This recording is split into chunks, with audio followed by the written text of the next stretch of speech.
I know nobody wants to share the bad experience, the mistakes they've made as a photographer, as a cinematographer, and so on and so forth. And I agree, because you don't have to wash the dirty lining outside.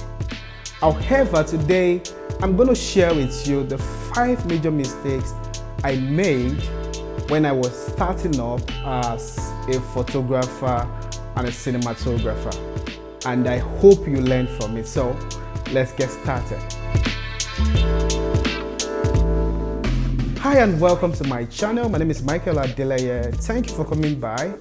And today we're going to be looking at those things that I have done in the past that I wish I was able to escape. You know, while starting up, I was a banker, I was a salesperson in the bank, and you know, I had passion for media, I had passion for photography. As a matter of fact, the first loan I collected from the bank was used to purchase a camera. So that was how crazy my passion for media was, you know. So I love what I do, but I didn't really have much knowledge. But what I did was I enrolled for some courses online, and I, you know, got up with it, and I was able to learn as fast as possible. Then when I realized that the skills were not enough, I still need practical knowledge, I went to a film school in Nigeria. Then after a while, I also moved to study in South Africa, SA Institute, which was actually a great experience for me, because what I learned in the Nigerian film school was taught in a day. You know, in SA, I'm not trying to compare, but I'm just telling you the facts on things I've learned and my experience and so on and so forth. So the 5 mistakes I made when I was starting up my business was: number 1, I didn't really have a mentor. Okay, how do I know? I just started. I'm not somebody who would go to a studio and say, I want to see how this studio looks, I want to see how this thing works, or what have you. I don't know about pricing, I don't know anything. So I just started.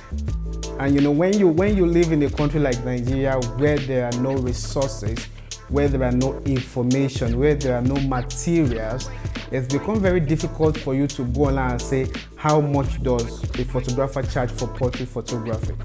So it was really difficult. So pricing was really bad for me, because I didn't have a mentor, I didn't have anybody to actually put me through. It would have been better if I met with somebody who is already established and, you know, explain myself and say, I want to learn from you, and the person takes me through the journey for say 3, 5, 6 months to have an understanding of the work structure, customer management, you know, from production to printing to delivery and so on and so forth. The second mistake I made was, you know, not understanding some basic principles in, say, filmmaking. For example, I remember then there is this application plugin that we connect to After Effects. It's called Twister, if I'm not mistaken, Twister, that you use to, you know, create a nice slow motions and all of that. And then we used to shoot at 25 frames per second and slow the shots down. To me, it looks fine, and to many people it looks fine, but professionally it is wrong. So I never had that technical understanding until later when I traveled to South Africa, and I got the gist that, oh, so if you want to do a slow-mo, this is what frame rate you should shoot at. And that was what propelled me from moving from Canon to Sony, which eventually became one of my favorite, you know, camera brand. Number 3 mistake I made was selling myself cheap to, you know, customers. They will come to you, yeah, we love what you do, we want you to do this for us. And sometimes really I don't know how to price it. I don't know what to say. I'm just say, okay, because based on my own, you know, skills and all of that, this is what I'm charging. And I'll be like, no, we can't pay that. And I'll bring it down. And as a result of that, I discovered that I became displeased, you know, in some areas, because I realized that the value I give to those customers or to those clients were higher than what they pay in return. So the mistake I made was I was giving them the wrong price because I wanted to get the job. I was, desperate. The money is needed and I wanted to get the job, and it was really a big mistake for me. Another mistake I made while starting up was actually not having backup storage. So, you know, we go for jobs, we shoot and everything, and the cats come, you know, and, you know, there's no backup, there is nothing, and any little mistake, the job is gone. And the customer is expecting a feedback from you, you're not getting back, you don't know what to do. That happened to me several times. As a matter of fact, it happened to me a lot of time, and, you know, I really don't know what to do, because what would I say to a customer who has already paid some, you know, part of the money and all of that? I can remember one job that I went to do in an eastern part of Nigeria, and on getting back to Lagos State, I don't know what happened. The file got corrupted. The card was corrupt, and I couldn't retrieve the file. I did all I could. I took the file to different places. Even what the charge was higher, but there was no result still. And as a result of that, the customer was, you know, not pleased with the whole situation. So another mistake I made while starting up was not learning how to say no. The honest truth is that not everybody will be your customer. As a matter of fact, not everybody is meant to be your customer. The truth is that the quality of your equipment, the quality of your skills, the quality of your portfolio, and the quality of the value you give determines your pricing. So, you know, I made a mistake of, oh, I would just want more business and all of that. But at the end of the day, you have these 10 jobs and everything coming on board, but you can't still afford to buy a lens.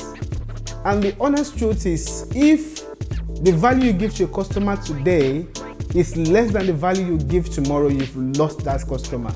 And the only way to keep your game up and to keep going on is to ensure that you get, you know, the right equipment, the right tools and everything to make sure you deliver the quality production. So one of the mistakes I made when I was, you know, starting up was that I just want to have everybody, and as a result of that, the prices, people just take advantage of that, and at the end of the day, some of those jobs will not come out the way they should, and the customer will be like, oh, you know. So that's another one. Then the last one I'm going to share today is spending more money on camera and less on lens, light, and sound.